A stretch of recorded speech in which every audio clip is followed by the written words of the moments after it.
Attention, culture consumers. Join me, the queen of queries, Sarah O'Connor, and my band of nerdy knights. Colleen McMillan. Flo Siegel. And Anders Drew. On Bohemian Geek Studies, where we take extremely dorky dives into our favorite fandoms, especially that Star Wars galaxy far, far away. Listen each week as we examine the stories that mean so much to us. Bohemian Geek Studies is available wherever you get your podcasts and is proudly part of the Forgotten Entertainment family. Do you like beer? Do you like podcasts? Do you like beer podcasts? Then check out Crackin' One Open, a podcast about brews, news, and pop culture reviews. Every week, we crack open a new craft beer from breweries around the country. And sometimes the world. We'll talk about how it was made, what's in it, the history of the brew, and the brewery. Then we'll give our tasting notes, and while we're finishing up, we'll talk about some of the latest goings-on in the world of pop culture. So check out Crackin' One Open with Mike and Elise, part of the Forgotten Entertainment family. Hello there. I'm Colleen. I'm Anders. And I'm Daniel. We're three nerds who met through our love of science fiction and fantasy storytelling. Of course, one of our absolute favorites is George Lucas's signature achievement, Star Wars. And if there's one thing the internet definitely doesn't have enough of, it's nerds talking about Star Wars. So here we are with yet another Star Wars podcast, where every week we journey to a galaxy far, far away to discuss one of the films in the current Star Wars canon. We'll talk about how our relationship with the film has changed over time, how the films build on each other and form our understanding of the Force. Finally, we'll provide you with some recommendations for other material you may enjoy if you love these movies. This week, we are gathering the data from our probe droids and discussing the gold standard of plot twists, Episode 5, The Empire Strikes Back. Daniel, Colleen, you guys ready to try this? Do or do not. There is no try. Oh, Frickin' Yoda. Let's make sure the hyperdrive actually is working. Good call. All right, let's dive into it with some initial box office numbers. So this movie was originally premiered May 17th, 1980. It was then re-released in 1981 and 1982 alongside A New Hope.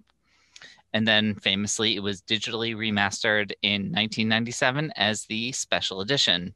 On a budget of $33 million, which is about 3 times the original movie, but still pretty low considering today's standards, it made $181.4 million on its initial theatrical run, totaling across all of its releases $838.4 million. Which, all right. That's a lot of money. On a budget of $33 million initially, obviously you add a little bit to that for the recuts, the re-edits, but still probably not that much. Mm-hmm. That's a pretty solid return. Definitely. This movie was written by Lee Brackett and Lawrence Kasdan from a story by George Lucas and directed by Irvin Kushner, which it's always one of those things that it ends up being a sort of a litmus test among Star Wars fans because you always think of George Lucas as the writer, director, and he only directed A New Hope in the original trilogy. Just to be clear, we don't hold that against you if you don't know that. Those are toxic fanboys who would hold that against you. All right. No, you must know everything about Star Wars at all times. Good Lord, my poor brain. It would explode, just like the Death Star. Hey, this is one of the only movies we don't have one of those in. Right? Right? It's probably why it's the best one. Yeah, it does something a little bit different. So why don't we get into our initial reactions? What was the first version that you guys saw?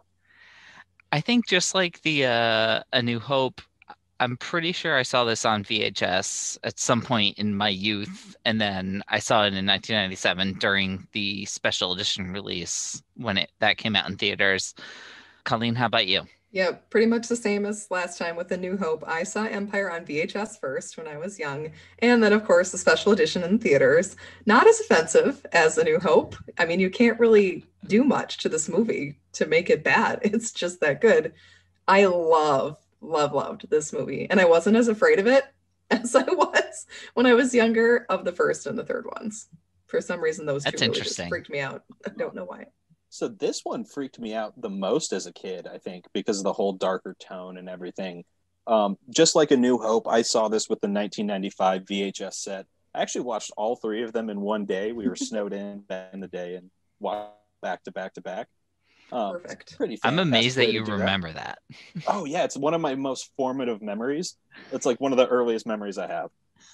I love it. So I realized though, I have never really watched the special editions because when I was watching it on Disney Plus this time, I'm seeing all this different stuff that I had never seen before. Really, we figured it out. My brother has a copy of the DVDs, and on the bonus features, they have the unaltered editions. So we used to watch the unaltered editions on this DVD. So I had never seen these special editions until this run through. That's really, really interesting. Wild. Yeah, I realize I'm very lucky in how sheltered I have been. But this is a good pivot to where we stand on the edits and everything, because I realize Bespin looks beautiful. It really does. It's stunning.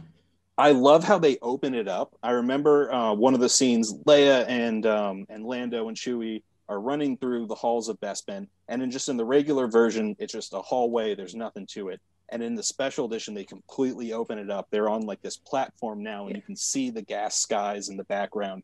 It just looks beautiful. I mean, Colleen, you're right. There's not much you can do to it other than just make it look prettier, and they nailed it. Yeah, don't mess with it. It's fine. They really did. And Bespin specifically is a very good example of kind of getting back to what we talked about last episode with a lot of the Tatooine and the Mos Eisley and like kind of the silliness that they just threw into the background. Whereas here, it absolutely just everything works when they open up the world. They get the wide shots of getting into Bespin. They open up those windows so you get a view of the rest of the city as they're walking around. It's really good. This movie in particular had much, much more subtle changes to it than the other films in the original trilogy when they did the special editions. I absolutely love adding the Wampa.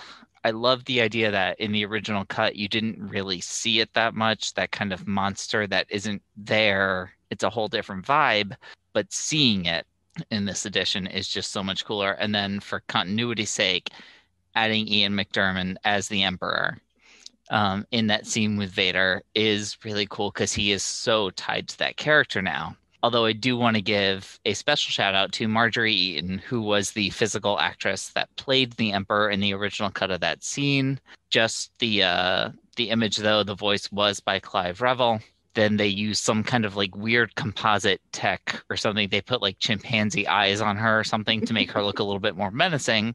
Terrified me as a The kind kid. of sunken eye socket thing. Yeah, and she actually, I mean, if you go back and see like the side by side of that, that looks more terrifying than Ian McDiarmid as Palpatine as we know him. Yeah. It was absolutely more creepy. But fun little tidbit that I learned just like in the last week or so before we were recording this, Marjorie Eaton would be the earliest born actress to appear in a Star Wars production. She was born in 1901. Oh my Wild. gosh.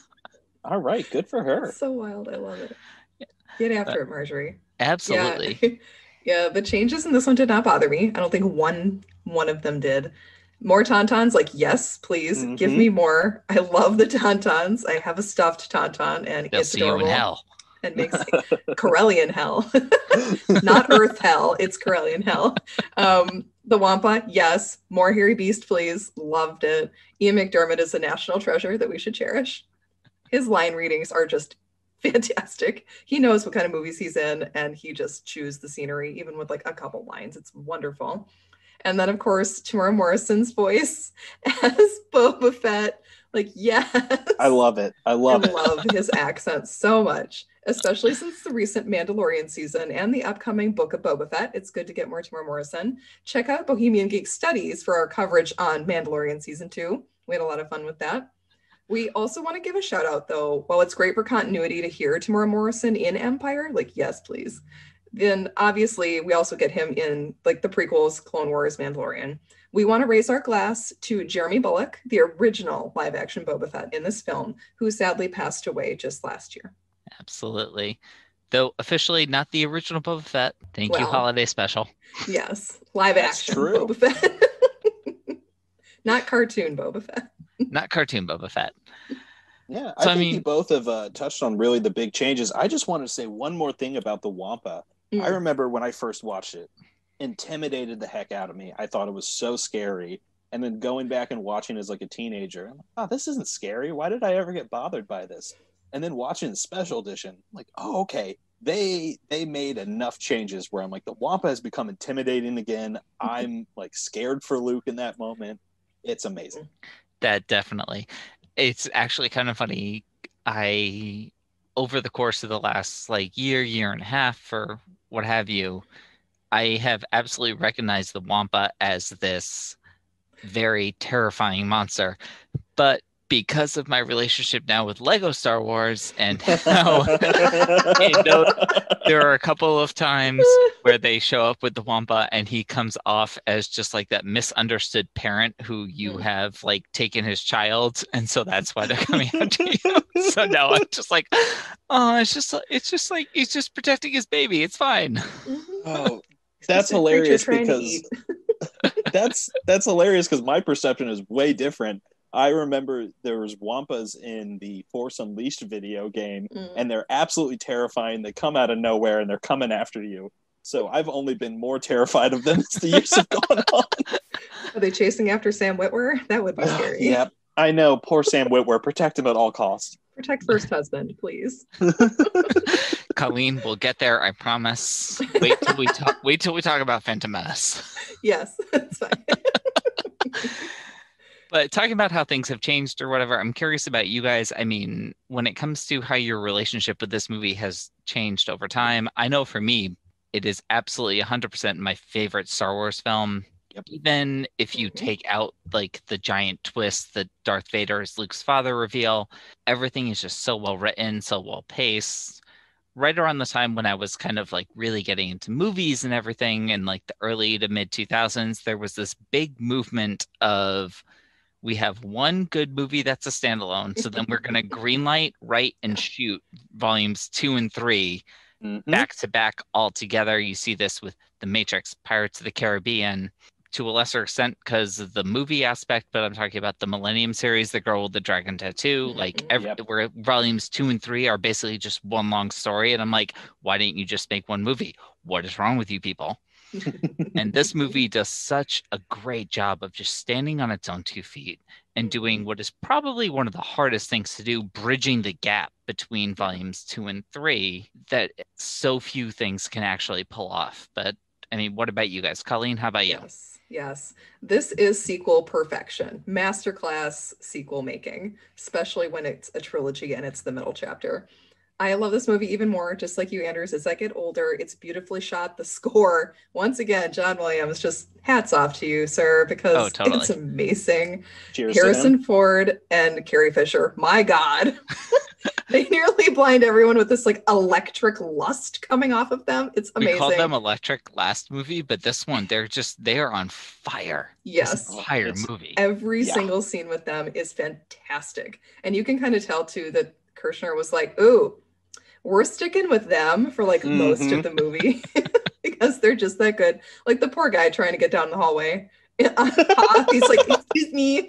Oh, I just got to squeeze right by you now. I do want to call out that scene. Actually, I saw you put this in your notes for this section, and I do want to call out that guy and everybody else around them because none of them look up to like see what's going on, and I refuse to believe that would be the case. Oh yeah, everyone would be looking. Or it's probably happened before. They're used to it now. They're like, oh no, they're fighting in the hallway again. I love it. I love that part so much. And although the first kiss scene doesn't play as well now, I still think it's really sexy. I can't help it. I like hit puberty and watched the scene over and over again. Like, sorry y'all, but this was peak tween Colleen, sexual awakening, Harrison Ford and Carrie Fisher, like, wow. And you know, like Han initiated it, but Leia freaking grabs his head and kisses him back. Like, hot, very hot. And speaking of hot, please, please, please, more Billy D. Williams. Yes. Can't get better than this scenery chewer. I love him. All of the capes, please. And also I watch Vader a lot more closely now that I'm older. This is like Anakin kind of peeking out that obsessive, possessive person that we meet in Revenge of the Sith. Like this isn't quite Vader because Vader's cranky and whiny, but... And drama queen. And a drama queen. And a drama But in queen. this is like going outside of his usual, because he was just kind of like scary in A New Hope. This is another level. Yeah, he is on one in this movie. You're so right. The expansion of Vader as a character and the expansion of his personality is one of my favorite parts of this movie. Because, like you said, he's just kind of a generic. He's the bad guy. Someone else is ordering him around in A New Hope. And here we see him flexing his muscles. He is out there ordering people around, being a drama queen the entire time, which we absolutely love for him. Such a good look on him. This movie is my favorite Star Wars movie. I always love it. It's amazing because we see this expansion of the Force. You get the serious tone coming in, but we don't lose the humor and that sexy energy, which you just love. I mean, it's fantastic. And Anders, like you were saying, it has such a hard job by continuing the story of A New Hope and also setting the seeds for the final entry while telling its own story, but it manages to do all of that while it expands our understanding of characters and of the universe. It's fantastic. There's a reason why it's my favorite Star Wars movie, and it's never going to change unless they pull something out of a hat, which I'm very open to. I mean, they came pretty close. They've come pretty close with Rogue One. Pretty darn good, and that they're both downers. They're the two best movies, and they're both downers. Because that was such a huge thing for me as a kid. I had always seen these happy movies where everything ends up okay in the end, and that was my first instance of seeing.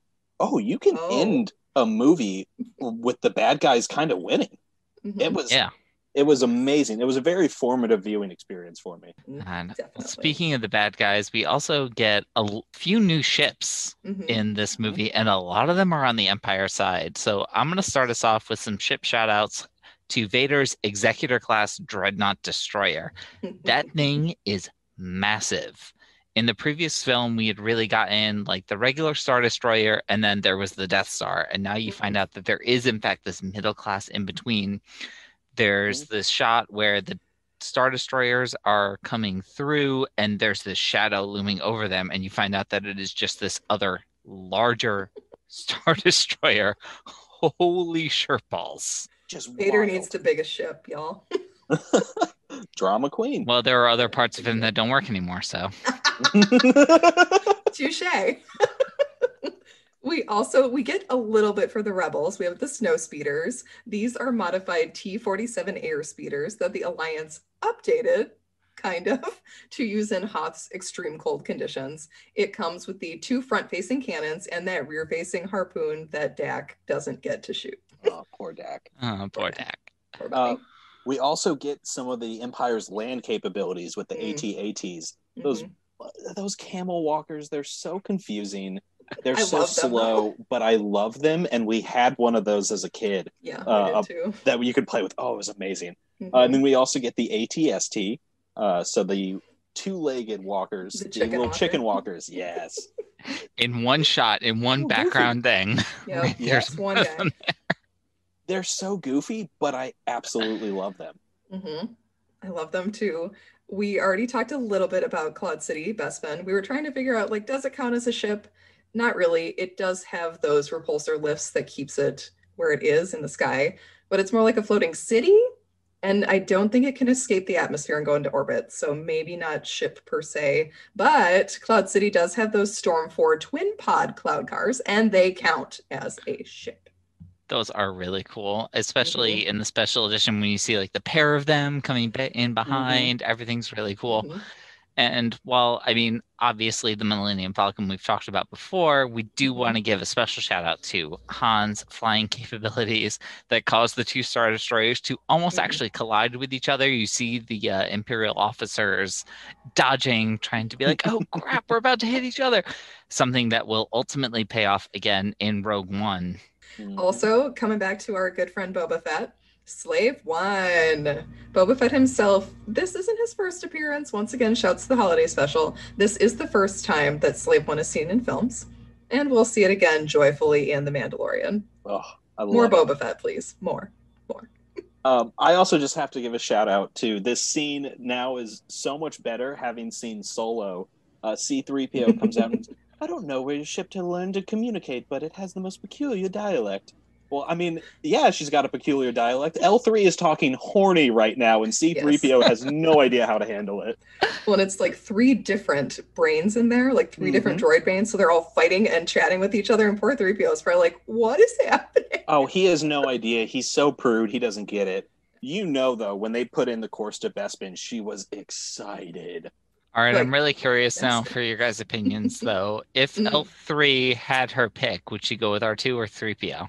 R2, way more adventurous. Yeah, he's into kink. Like, totally. We're going for R2 for L3.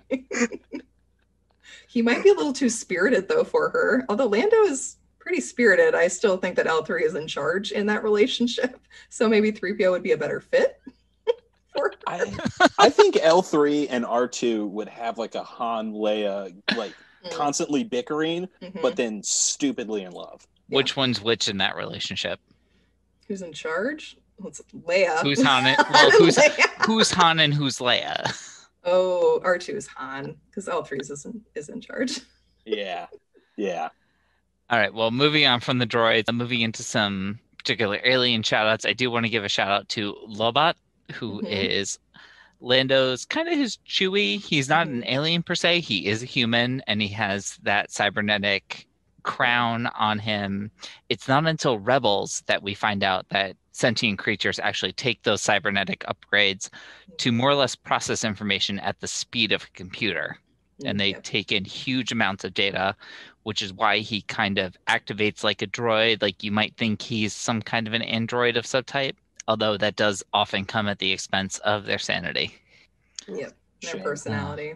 And then we also in this movie get the rogues gallery. Effectively, all the bounty hunters standing there. Just a couple of them I want to shout out. IG-88, really, really interesting to see a droid with an independent career. You know, we get this sense of droid personality or everything, but they're always a slave to their programming, to their master. To see one that is basically a freelance bounty hunter is really cool. And more so given season 1 of The Mandalorian with IG-11 and his journey. I love him. We also see Bosk, the Trandoshan bounty hunter, that has made appearances all over canon in the novels and all kinds of little side materials. He doesn't really get as much love in this original trilogy, but he does get to stand there and look menacing. I mean, this might be a little too early to start my anti-Trandoshan campaign, but not a fan of those guys. Never too early. Yeah, fuck those guys. Yeah. They are a little bit of jerks. We only know like 2 good ones. This is fine. Yeah. So I'd love to shout out the space worm that is living in the asteroid that the Falcon lands in. I mean, you think like, oh yeah, we're just in a cave. It's a little weird. Leia steps out and she goes, oh, this doesn't feel like rock. And then the next thing you know, there's Minox flying in, which shout out to them. You live inside a space worm. That's kind of badass. I love that thing because it's horrifying to think that you're inside of this creature and it could have just swallowed them whole. Yeah. But at the same time, it's fascinating, like what is existing out there in the galaxy. And then it makes you think, you know, in our own galaxy, is there anything like that hiding in the stars somewhere? It's in the Hopefully ocean. Nowhere near Earth. It's in the terrifying ocean. That is where it is. Yeah. Oh, goodness. Never go down there. Something like that will be down there. And then finally, we have to shout out Yoda. Everybody loves Yoda. He's wonderful. So Frank Oz was more or less, quote unquote, on loan from Jim Henson to do the role. And Henson cited Frank as being his other half to George Lucas. And he's like, sure, here's Frank. Feel free to take Frank. I'm busy. So Frank Oz is both the voice and the lead puppeteer for our little green puppet. Aww. He was actually created by Stuart Freeborn of Lucasfilm and Industrial Light and Magic. But Yoda was not what people were expecting, really, when they heard the words Jedi Master that Luke was looking for, especially after meeting like the noble Alec Guinness Obi-Wan in A New Hope. Yoda is the most popular, I would say, creature probably from Star Wars and one of the most recognizable Star Wars characters. I remember when I was little and I first saw him, I'm like, oh my God, he is so cute. I loved him immediately. And then he was like this aloof kind of nuisance to Luke, which I also enjoyed. But then my little brain was like mind blown when he kind of turned away from Luke, who's being a jerk at this point, and he's talking to Obi-Wan, and he's like, ugh, really? This is the Skywalker you brought me? When he kind of like shed that stooped posture and he kind of stood up straighter and challenged Luke back, I was awestruck. My little kid brain just was, yes. It was so cool and really subversive for that kind of role. And it still plays really well today. It's still very surprising to see Yoda be like, oh, I'm the freaking Jedi Master here. So shut up, Luke. I've done this for 800 years. Yeah. Especially when he does that, the turn when he's trying to talk to Luke about the training, and Luke is like, oh, I'm not afraid. And he suddenly is like, you will be. You will. That still gives me chills to this day. That puppet is just so expressive. However they managed to pull that off, however many people were involved in making the eyes, the ears, everything work together. He just embodies this mentor type archetype so well. Very Merlin-esque. Yes. If we think about, what came before, I'm thinking about like the animated Sword in the Stone, that kind of kooky old man mentor who still gets serious. But at the same time, he's, while not the first to add that level of like kind of quirkiness and whatever, everything about it works. Everything is balanced so well. You believe everything this little guy is saying. You believe he's a real character. One thing I actually was really wondering about, and it's one of the things kind of getting back to the last couple of years or so as I've kind of grown as a Star Wars fan and getting into more of the lore, more of everything. What do you guys think he actually meant? What does Yoda mean when Luke is talking about going to Bespin to rescue Han and Leia? And Yoda's like, if you do that, you will destroy all that they have fought for. That one was actually, I was like, what does he mean by that? What does Yoda ever mean? Do we know? He's so cryptic. I always assumed, like, as I got older, that this was him fearing that Luke would fall to the dark side with Vader.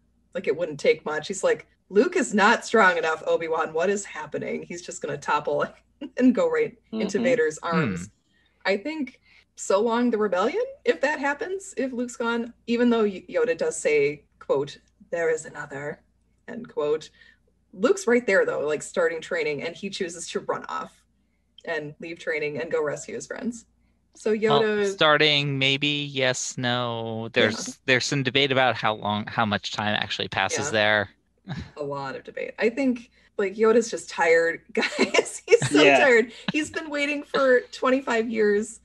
Not 25, sorry. 19 at this point. 19 years for... Oh, I'm sorry. He's been training Jedi for 800 years, and he's like almost 900 years old at this point. He can wait 19 more years. He can wait a blink. Wait 19 more years. But he's just like, really? Again? I have to deal with this again. Yeah. I think he was doing some cold calculus in that moment, because, I mean, either fall to the dark side or die. Because if Luke goes and he dies, and Han's captured, and Leia's captured, those are the three biggest heroes, like notable, like front-facing heroes to the rebellion. Yeah. I mean, if he does that, everything, like you're saying, everything they fought for collapses. So I think Yoda in that moment was just thinking, you can sacrifice Leia and Han, and you can continue onward and be the hero that we need. But if you go now, you're throwing all of your lives away. Right. And you could all die. Exactly. All right, I guess that works. I mean, to be fair, they didn't really know what Return of the Jedi was going to look like yet either. This is true, and we're going to get to that a little bit in a little bit. But getting into in terms of this particular movie, I mean, we've all talked about how at this point this is like the perfect sequel. What are you guys like untouchables, unbearables for this movie? Daniel, what do you think is like absolutely perfect here? What doesn't quite work as well? So there's only like really one thing that I have to complain about, other than, the Han Leia scene not playing as well to today, even though it is still kind of hot. Colleen, you're right. The Luke Leia kiss is so hard to watch now that we know how their story goes forward. I know at the time they didn't quite realize that Luke and Leia were going to be brother and sister. They didn't mean to pull an incest, but it's gross. And to be fair, they do have two kisses in this movie. Oh God, they do. There's another one later. And it's much more of a peck on the second one, but there are 2 kisses there. See, but that one's Yeah. less weird, so Yeah. I don't think about it as much. Because the first kiss, Luke just leans back, he puts his hands behind his head, and he gives Han that smirk. And you're That's just my like, sister, oh, y'all. buddy, no. And yeah, like Oh. Leia was trying to make Han jealous, but still. But still, like, bad look now. Mhm. So that's like the only really like thing that I have to complain about this movie. I mean, but it's my favorite for sure because it does so much heavy lifting because it builds up these characters in ways that, you know, we get introduced to them obviously in the first movie, but this is where they really get to like take shape and form their like big personalities. I mean, we see Luke really delving into what it means to become a Jedi and wield the Force. Like we were talking about earlier, Vader takes that villain forefront. We see his personality showing up. All the little jokes that he likes to make as he's force choking people across TV screens. And Leia leading. It's nice to see her in leadership roles and just actively taking like even more initiative. Like obviously she took initiative in the first one. She led her rescue attempt. But it's just amazing seeing how like obvious and easy leading is to Leia. Yeah, and I like that the movie ends without a good happy ending. The heroes are in retreat. We have no idea what's happening with Han.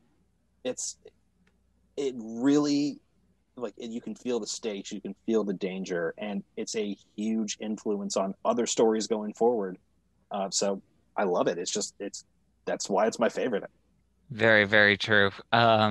Moving into some of the things that I noticed in this film, especially on this rewatch, I'm just going to throw it out there.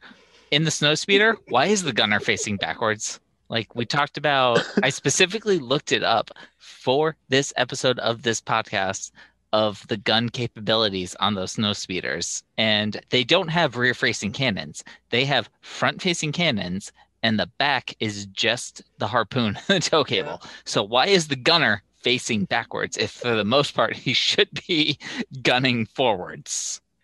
I just want to know. All right. Good question. I hope he's got a good view screen. I really hope so. I don't know. He has to have good coordination. I also feel like Dak could have survived if he was facing the other way. Just throwing that one out there. R.I.P. Dak. For real. We love you, Dak. In terms of what's untouchable, some of the great things about this movie. I mean, we talked last time about Vader being a total drama queen. And so in that vein, I do want to shout out a couple of moments from this film. In the Battle on Hoth, he is on the hologram, little tiny Vader on the holopad of the AT-AT. And General Veers says the shield will be down in moments, and all Vader does as a reaction is puts his hands on his hips in a total 80s power stance. Which we love. Which I absolutely, especially like having just come off of us talking about the drama queen aspect, I was like, oh, that's so great. That's just amazing. And I love when we brought this up before recording, we all had different moments about his drama queenness. Later on, when he is doing the duel with Luke in the like bowels of Bespin, when he like is supposed to be doing a jump down, he doesn't like crouch and jump. He just like spreads his arms and does a total Dracula drop with the cape. Like something like you might see out of a Tim Burton Batman. Yes. Down. It's amazing. So good. The other main thing, though, that I do want to shout out for this film is actually the texture. And so we saw some of this in A New Hope, especially at the Rebel base on Yavin 4. But in this one, you really get a sense of the dirtiness, the real grime of the Rebels versus the very sleek cleanliness of everything in the Empire. I mean, that white snow on Hoth is not pure white. It is dirty. It is chipped. Everything about it is not pristine. And then when they're on Dagobah, Luke and R2 are absolutely filthy. Yep. They are covered in sweat, covered in mud.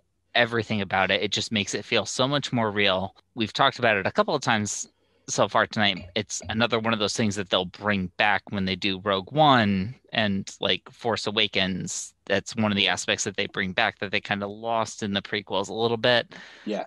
More The on that in pickles are future shiny. episodes. Very shiny. And then the one other kind of unbearable that I really noticed this time around, I want to ask, why do they just call Boba Fett the bounty hunter? He has a name. He had an established canon name as of the holiday special a couple of years before. Why don't they actually name him? Vader's just a dick. We never hear the name Boba Fett in this movie. Do not. Vader's And a jerk. has there ever... He doesn't care. Very true. Bounty hunters probably don't have the best reputation as well. But on that note, I mean, obviously, this is the one that most people know Boba Fett from. Has there ever been a character in the history of movies who has done more with less? Oh my gosh, he does nothing and everyone loves him for it. It's the helmet. The helmet and the just kind of general aura he puts The on. armor for sure, but what gets me every time is when Vader tells him no disintegrations. And it makes me want to know, what did you do last time, man? Which apparently I think they do have a canon answer now. Yes. Yeah, check out Mandalorian. He likes just disintegrating people, I mean. Mm-hmm. So Vader's probably just being petty, like, I told you no disintegrations, so we're not even going to use your name. Yep. Go talk to HR. You have a couple forms to fill out. Go file a complaint. Oh man, Boba Fett, I love him. Okay, so unbearable. This is more funny because I think it's hysterical. It's unbearable for Han though, because Lando mispronounces his name all the time, every time. Han. I love it, and other people will do it when he's around. Yes, does it on purpose. I love it so much. Seriously though, the opening crawl says that the rebel cell that is on Hoth is being led by Luke Skywalker, which is a big frickin' stretch. Mm-hmm. Like, no, General Riken is in charge. We see him in the movie. He gets a name in the movie. And Luke, no, Leia vastly outranks you in this rebellion leadership structure. Like, nice try, Star Wars crawl, but Luke is just a pilot.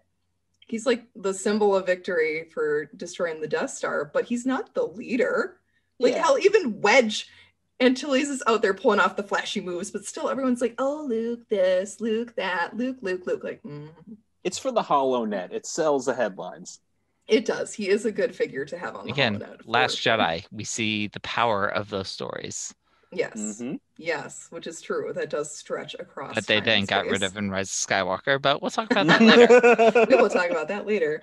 Untouchable, the two best scenes in this movie are Vader's "No, I am your father" reveal. Incredible. Mark Hamill slays this part. I know some people think it's cheesy, but I'm like, actually, he's killing it. Yeah, I love it. I love it. And then Han and Leia right before he's frozen in carbonite.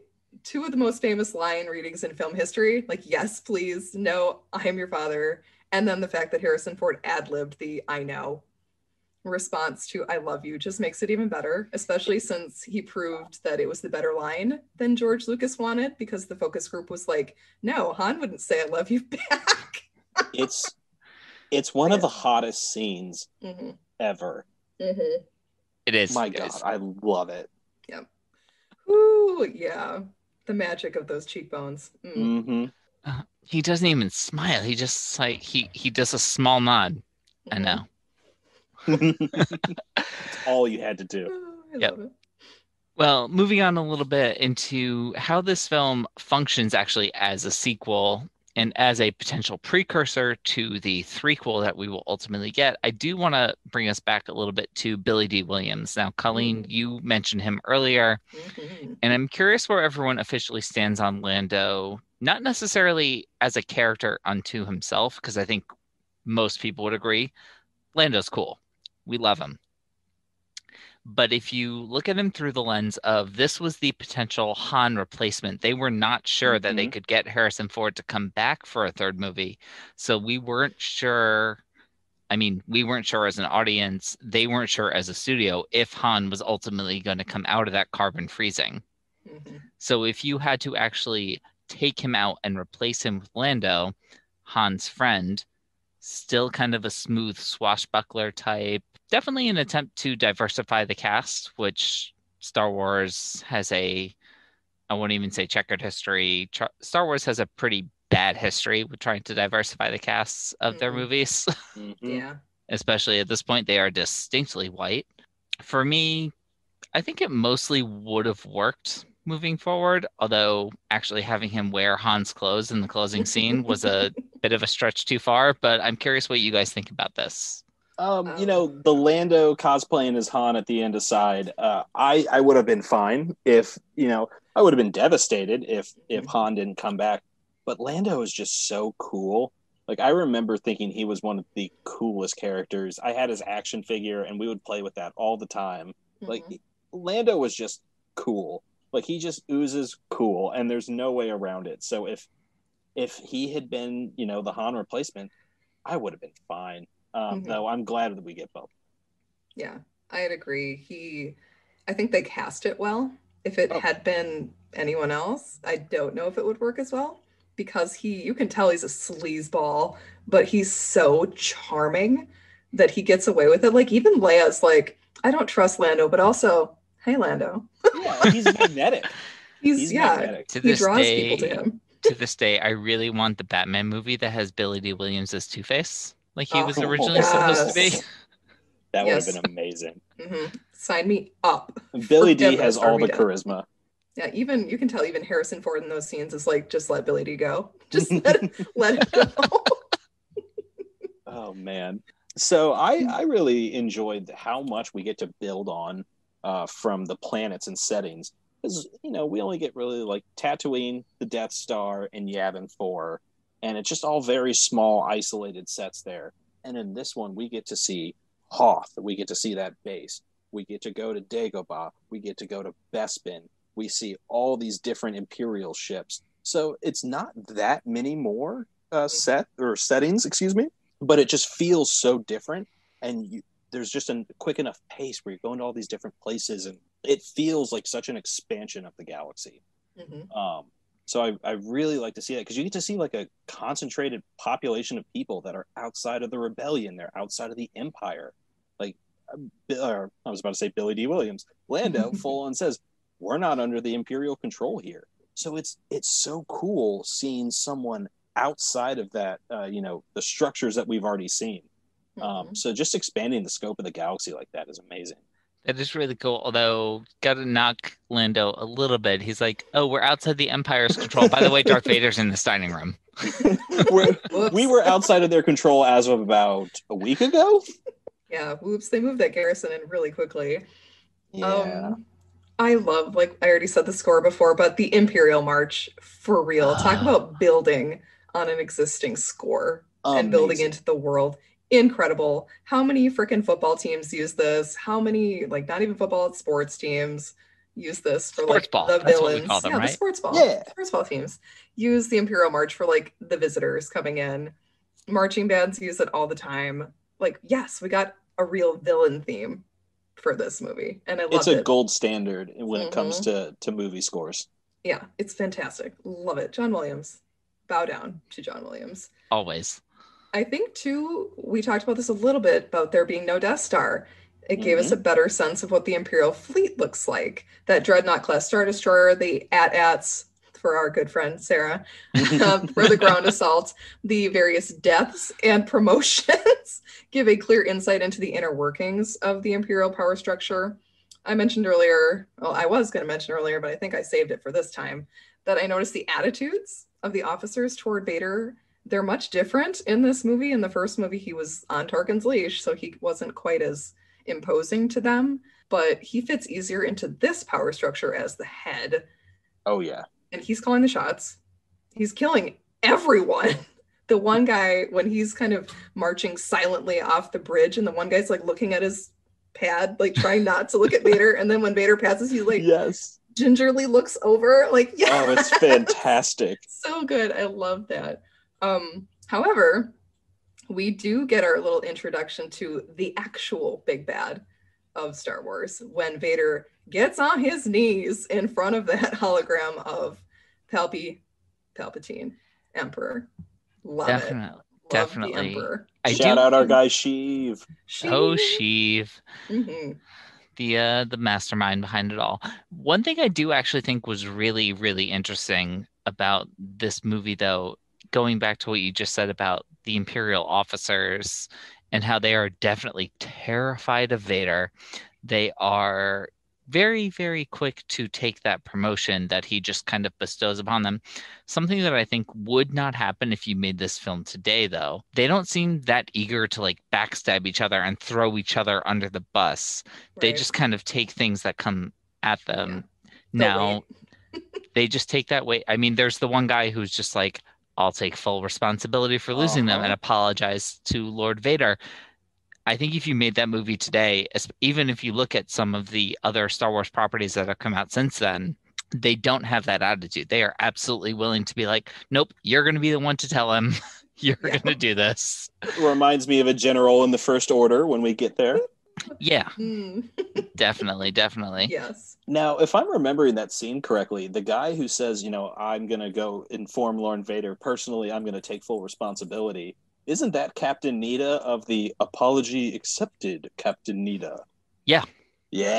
Just a few minutes later, he is Uh-huh. dead on the floor. Dead on the floor, and Vader is quipping at him because, as always, drama queen. Absolute drama. It's okay. There's always more like middle-aged white British guys just waiting. There's so many. It's fine. Colleen, you want to start us in on a little bit about what this movie does to build our understanding of the Force? Yes. So in those opening moments on Hoth, we get Luke using the Force to grab his lightsaber. This is like a more conscious manipulation of the Force than we saw him use in the last film. And we also see Yoda use this telekinesis to lift the X-Wing from the swamp. Oh, iconic. So building on the voiceover from the last film, we get the first full Force Ghost here on Hoth. It's interesting to note that the two most recognizable Force abilities, telekinesis and Force Ghost, they just do not appear in the first film. They show up here in Empire, and they're some of the most recognizable things about the Force. I just love that even though George was light on the details, when they build in those seeds and they plant them in, they make sense. It never feels unnatural. It never feels out of place. It's an expansion. It's never a weird tacked on add-on. And then just a quick side note, Obi-Wan with the Qui-Gon erasure. I understand the meta reason. Like, I get that Qui-Gon as a character didn't exist. But come on. He says, you're going to go find Master Yoda, the Jedi Master that taught me. Sir, Qui-Gon taught you how to be a ghost. You are not respecting your mentors. If we're going to be really, really technical about that, Yoda taught Obi-Wan how to communicate with Qui-Gon. Yes, but I will stand up here for Qui-Gon Jinn. But Qui-Gon had to teach Yoda. Like, Yoda had no clue. This is true. We'll get to that in deleted scenes. We'll get to that, yeah. One of the other things we actually get a really good view here, though, is also we get Force visions. I mean, we have Luke in the dark side tree, which I will always and forever in my mind, thank you, South Park, call the Tree of Insight. Where Luke sees himself as Vader. We don't really know at that moment how much of a foreshadowing that is, but it's absolute prophecy groundwork. And then he does, when he's doing the handstand with the rock floating and everything, gets that full future vision of Cloud City, Han and Leia in trouble. Very, very prophecy centric that we will get to in future films. Oh yeah. And this one struck me on a rewatch because I had never thought about it in these terms until seeing the sequel trilogy. We get Vader and Luke having a Force time session. Now I understand that's kind of a point of contention in The Last Jedi, but we have Luke on he's going through the tunnels trying to get away from Vader. He gets onto the Millennium Falcon, and they're communicating across distance. That is fully the Force time ability, and it's fantastic. And he also reaches Leia, so we get a nice little foreshadowing of her abilities. Yep, I love when he calls to Leia. I love that part. And that, of course, is like the poor Luke and Leia shippers from before Jedi came out were like, oh, they're connected mentally. They're totally going to be together. No. I just like how Leia and Chewie like slap Lando down when he's like, we can't go back. And they're like, bitch, we going back. Shut up. In the pilot seat. Yeah, I love that Leia just like, no, this is what we are doing. We don't leave people behind. At least at this point. Sometimes you just have to. Next, we get Jedi training, way more boot camp style than Obi-Wan, trying to teach Luke just little basic lightsaber techniques. The physical aspect of it, using the Force to help enable those kind of parkour style movements, jumps and flips, both on Dagobah and during that Vader duel. So cool. Become one of the more recognizable Jedi traits throughout the franchise, especially moving into the prequels when everybody is jumping all over the damn place. Absolutely. And one thing about those training sessions that I do want to call attention to is Yoda's description of the Force and how it kind of builds on our understanding from the last movie.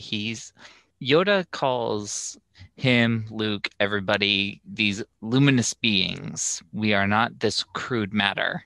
Mm-hmm. Which kind of like hints at that Force Ghost capability. And he also describes the Force as an ally that's all around us. Now, obviously, last movie, Obi-Wan described the Force as an energy field. It's all around us.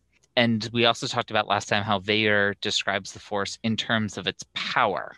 Mm-hmm. So here, Yoda describing it as an ally and being a powerful ally, he is taking it a step further than Obi-Wan did. He's giving the Force a certain consciousness. Mm-hmm. It's not a tool to be used. It's an ally to be worked with. Yes. Which I think is just a really, really interesting small distinction that they're planting seeds for future things. Right. Oh, yeah. Because Palpatine wants to control it, not work with it. Mm-hmm. That's a dark side thing that we will get into later. Exactly. Oh, very much so. We've gotten this far, but I realize we have failed to talk about the Luke and Vader lightsaber duel. So if we can take just a quick minute to talk about that. Yes. I absolutely love this lightsaber duel. And I know I talked a little bit of smack last week about, Obi-Wan and Vader. I still love the emotional, resonance of that scene, but this is fantastic. We see Luke just with, like you said, those acrobatics in that fight, the spins, the moves, the Force jump we see out of the carbonite pit, and just the setting, so stunning with that red glow and the steam coming out. It's so ominous. I remember being terrified as a kid because Anders, like we were talking about, when he does that Batman jump down the stairs to Luke, as a 6-year-old, that was terrifying. Mm-hmm. It's amazing. We get to see Vader as this ferocious presence for real this time, in a big tangible way, and we get to see Luke has really started to gain some of those skills that he was training for in Dagobah. Seeing him really step up and use the lightsaber in a big way for the first time it's amazing. It's one of the reasons why I love this movie so much. Mm-hmm. Like he does the Force jump. And Vader uses telekinesis also during battle, which we had not seen. Like throwing the objects around at Luke, breaking the window to make him like get sucked out of it. It's so inventive seeing the Force in combat as well as using the lightsabers at the same time. It's also just such a cool, Daniel, you kind of mentioned this. It's such a cool set piece. The way they move through the kind of the bowels of the city, because obviously earlier we saw Cloud City as this big shining white hallways and all this like beautiful stuff. But when you get down into the mechanics, it's much more visceral. It's much darker. They change scenery very, very well. It's very Death Star-esque when Luke goes through that window, the giant circular window. It absolutely looks like something that would be on the Death Star. It's so much darker than anything we'd seen up until that point. It is very violent. Oh, yeah. Yeah. Really violent. The first movie has fights, but not like this. Not this. Luke loses a hand. Yeah. He loses this point. So at this point, Luke is the third character who has lost an arm / hand. Yeah. We saw the doctor in the cantina on Tatooine. We saw the Wampa Ice Monster lose their arm to Luke.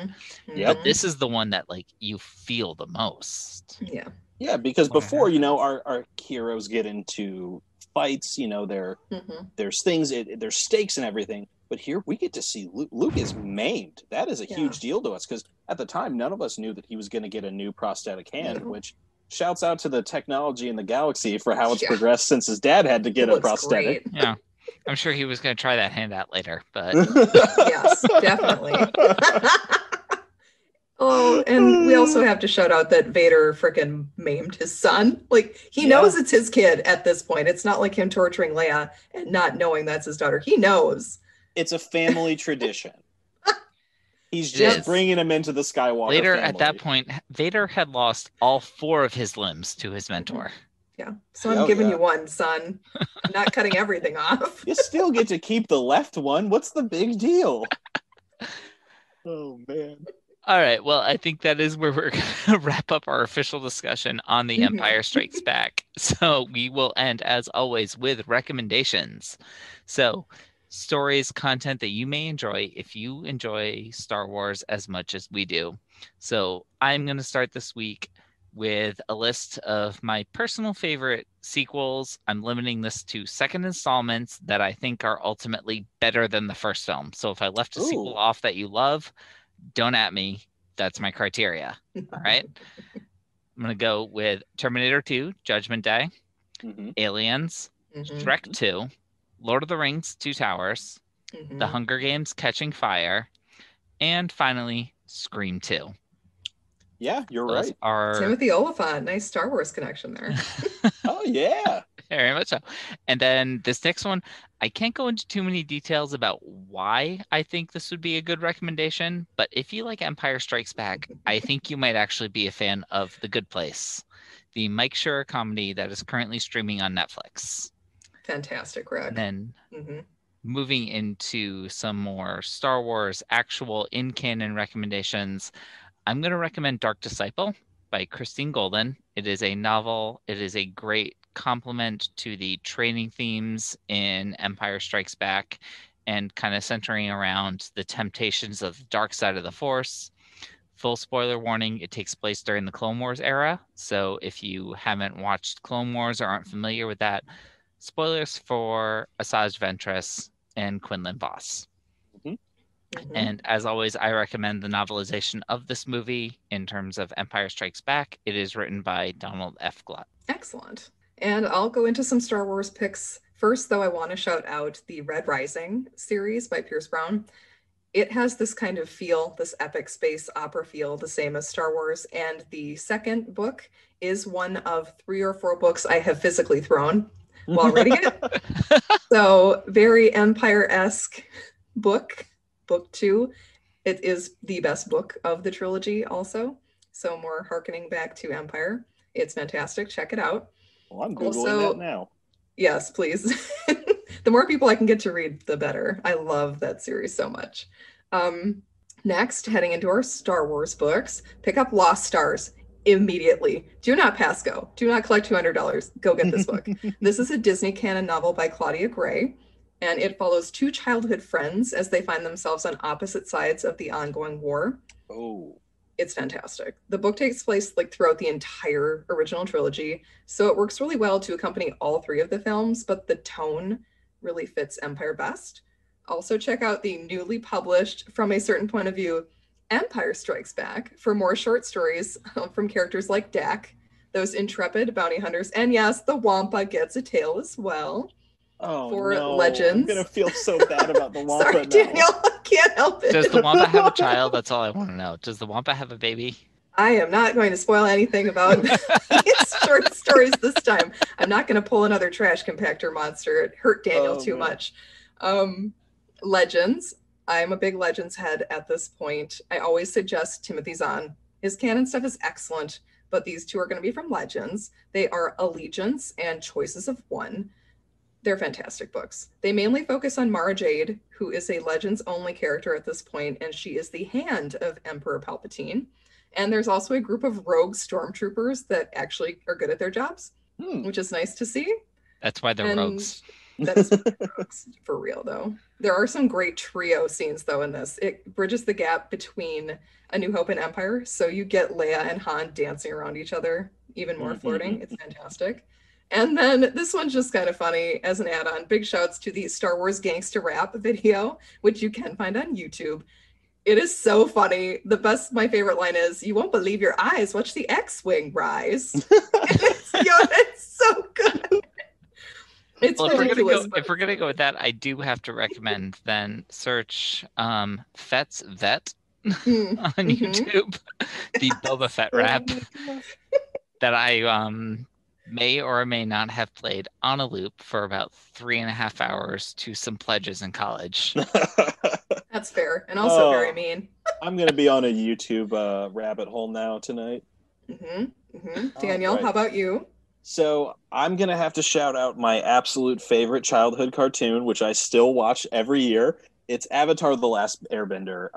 If you've not watched it, it follows Aang. He's the last survivor of his people, and he's also the reincarnated master of all four elements. So he is a spirit that keeps coming back like every lifetime.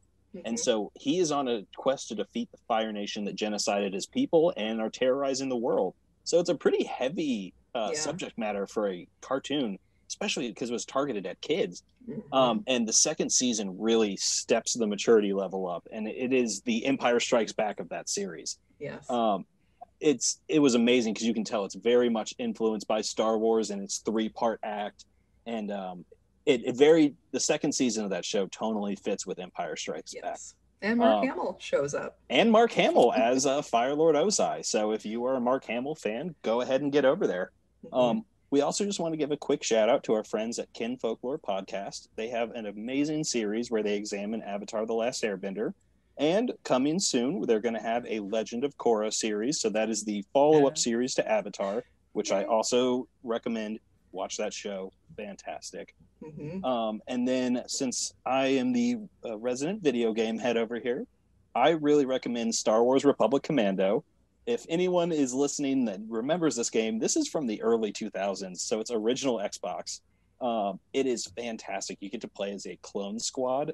They are like they're a clone commando squad, and it's fantastic. You get to see the clone camaraderie. Excuse me.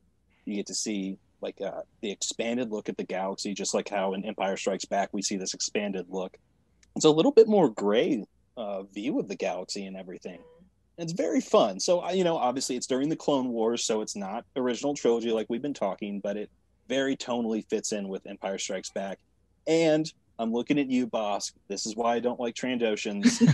You gotta do better. I won't spoil it for anyone who wants to play, but Trandoshans show up in a big way, and I hate Be better.